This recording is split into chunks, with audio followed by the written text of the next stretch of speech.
Ayun, may bago tayong isusubukan. Let's open. Ano yan?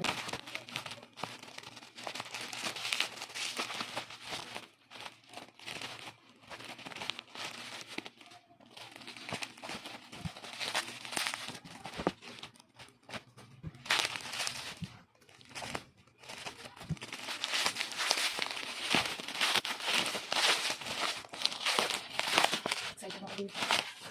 Oh. Hindi makita niya. Tatanggalin natin yung plastic niya. Ayan, makasilang pa talaga siya.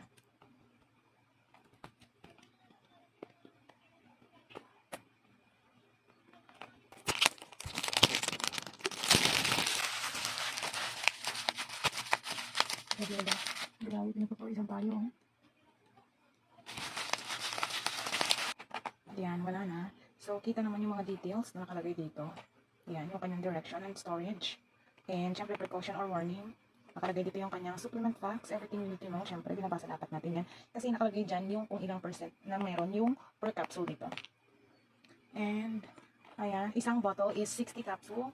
And, ayan, meron din siyang nakalagay na manufactured date and expiration date. So, let's open. Binan. Tadaan! Yay! Ito siya. Ito. Ayan, tanggalin natin. Diba? And, nakaseal din. Amoy utot. Babaho pa ito lalo.